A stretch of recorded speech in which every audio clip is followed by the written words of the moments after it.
A rich man decides he wants to take his fortune with him.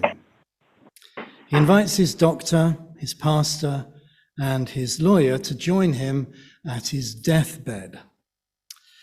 Giving each of them an envelope with $1 million, he instructs each of them to place the envelope in the casket just before his burial.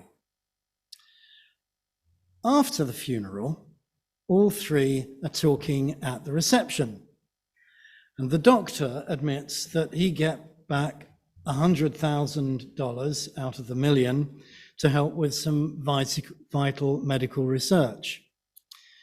The priest confesses that he kept back $200,000 to help with the church building program, thereby freeing his members of the burden.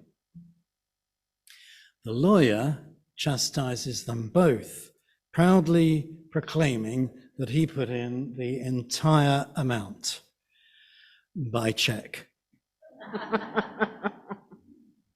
The gospel story today starts out with a question over an inheritance. Jesus is asked to arbitrate between two brothers over the distribution of this inheritance. Jesus is being invoked to make a judgment, and his authority is being called on to enforce the judgment.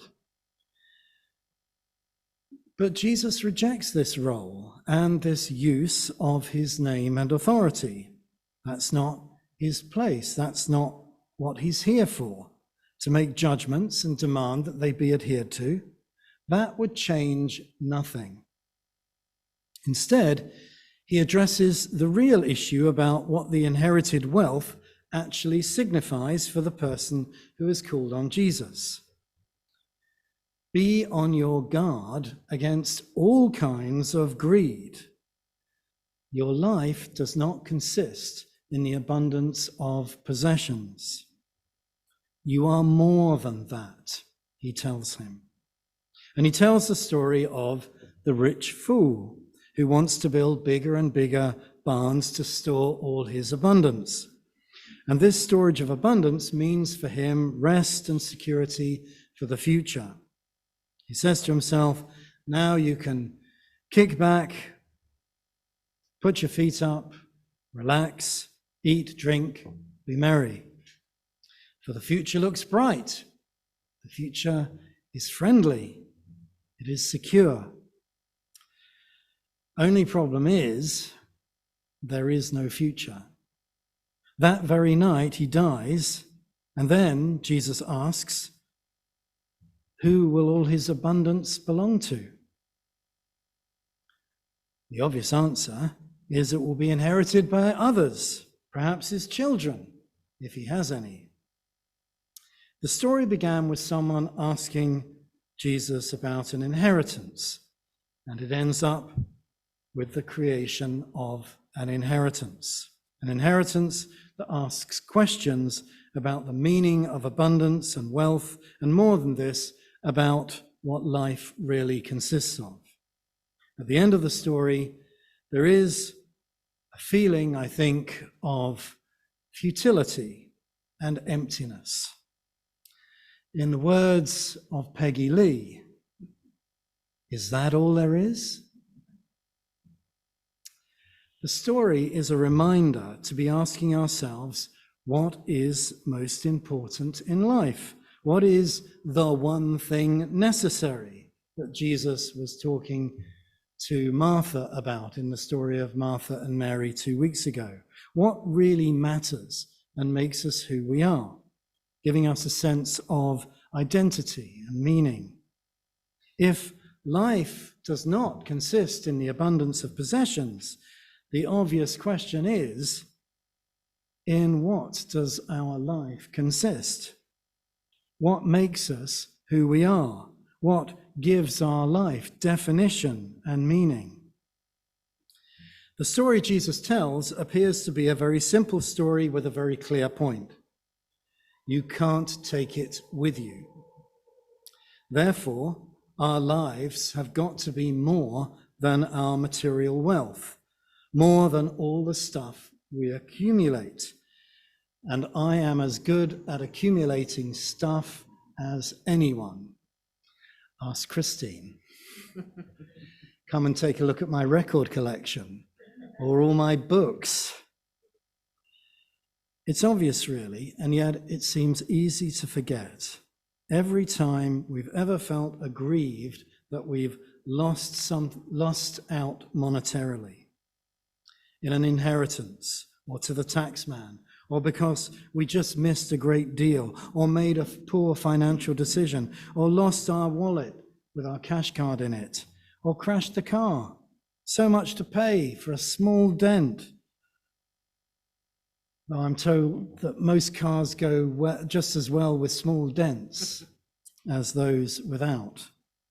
That pang of anxiety, I don't know if you know it, that goes through our being to the pit of our stomach at the thought of having lost or having to lose, especially financially. Our life does not consist in these things. Thank God. We have to let it go. Again and again, we have to let it go. Even when we know with our heads that it's only stuff, only possessions, only money, you can't take it with you, and it's not what's really important. In our hearts, we have to let it go and seek the things that are above, as St. Paul says. Set your minds on the things that are above and not on the things that are on earth. It's about passing through things temporal in such a way that we lose not the things eternal, as we prayed in last week's collect. Passing through time in such a way that we lose not the inner reality of each moment, here and now. Love the Lord your God with all your heart and soul and mind and strength, and love your neighbor as yourself. And don't pass life by on the other side of the road so full of religious detachment that we fail to see Christ lying wounded and abandoned in the ditch right there. And let us not be so distracted by the busyness of service for others that we lose sight of the Christ who we're seeking to serve. Let's not mistake earthly wealth for heavenly treasure. We could stop there. So far, I've taken the commonly accepted reading of this story of the rich fool, which is that God says to him, "Fool, this very night your life is being demanded of you." In other words, you've stored up treasures for a future here on earth, but there is no future, for tonight you are going to die. That's fine as far as it goes. Only problem is, the Greek text doesn't actually say that. Darn, not again. How many times do you hear this? The preacher says from the pulpit, well, you've heard this in the gospel, but it ain't gospel truth because they mistranslated it. Oh, you think they would have got it right, wouldn't you? The Greek literally says, "Fool, this very night, your life, they are demanding of you." Fool, this very night, your life, they are demanding of you. Sounds like Yoda from Star Wars. Your life, they are demanding of you. In this sentence, your life is the object of the sentence rather than the subject for the grammarians among us, in contrast to the reading in the bulletin. And the verb, if you're that interested, is in the third person plural active. They are demanding, and not in the third person singular passive, is being demanded. With me so far? Anyway, what does this mean? Instead of fool, this very night your life is being demanded of you, a more correct translation is, fool, this very night they are demanding your life or your soul. The Greek word is psyche, which means your inner being, your true self, your soul. This very night, they are demanding your life. What is the they that are demanding your soul? The previous sentence reads, "And I will say to my soul, soul, you have ample goods laid up for many years. Relax, eat, and drink, and be merry." God says, these are the very things that are demanding the rich man's soul. The ample goods laid up for many years are robbing the man of his life. So it's not just that you can't take it with you, which we all know really. It's more insidious than that. It's that in setting one's heart on the things of earth, the things temporal, the things of this life, worldly wealth and possessions, we will find that it is we who have come to be possessed by our possessions. They will drain the spirit right out of us, such that we come to resemble the living dead. One of my favorite quotes that I've used many times and in many places and is appropriate for this gospel passage, I think, and appropriate for this day when I give you my last words, as it were, before I go and am seen no more, at least for a while anyway.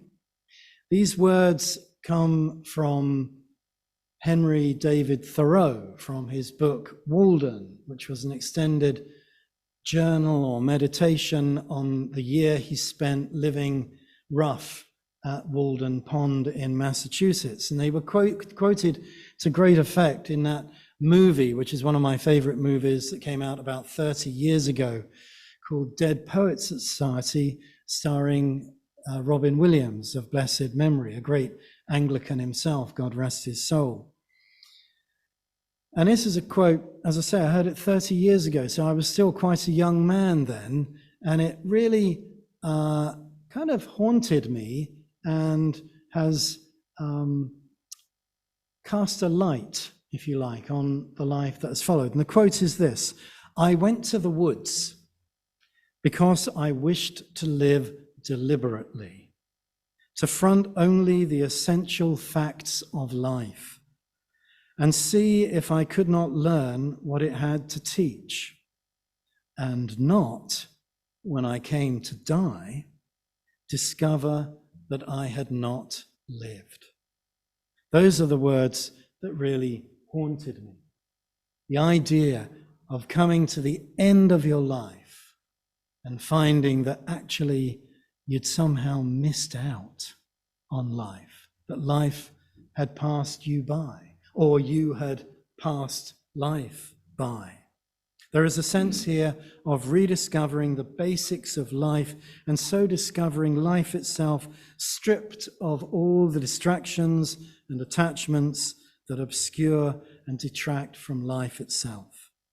As we become poor, so we find we are rich. Not necessarily about a complete rejection of possessions or even wealth, as it was for example, St. Francis of Assisi or St. Clare, but a holding lightly to them and allowing them to pass through our hands in blessing to others as our life flows through us to others. And to illustrate this, I conclude with a story from somebody called Florence Ferrier, who is a social worker in Appalachia. And she tells this story called "We Ain't Poor." The Sheldons were a large family in severe financial distress after a series of misfortunes. The help they received was not adequate, yet they managed their meager income with ingenuity and without complaint. One full day, I visited the Sheldons in the ramshackle rented house they lived in at the edge of the woods. Despite a painful physical handicap, Mr. Sheldon had shot and butchered a bear that had strayed into their yard once too often. The meat had been processed into all the big canning jars they could find or swap for.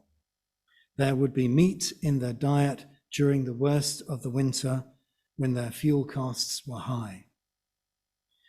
Mr. Sheldon offered me a jar of meat, but I hesitated to accept it.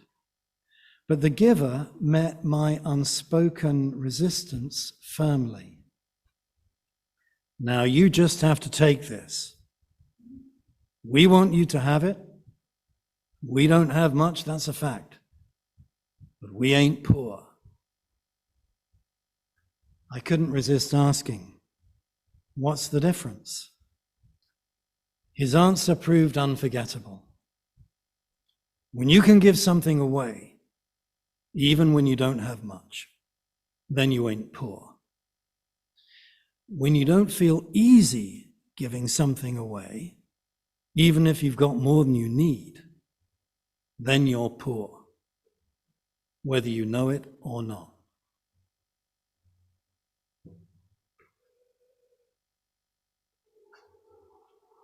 And as a postscript, I have to say to you that this congregation and this community ain't poor.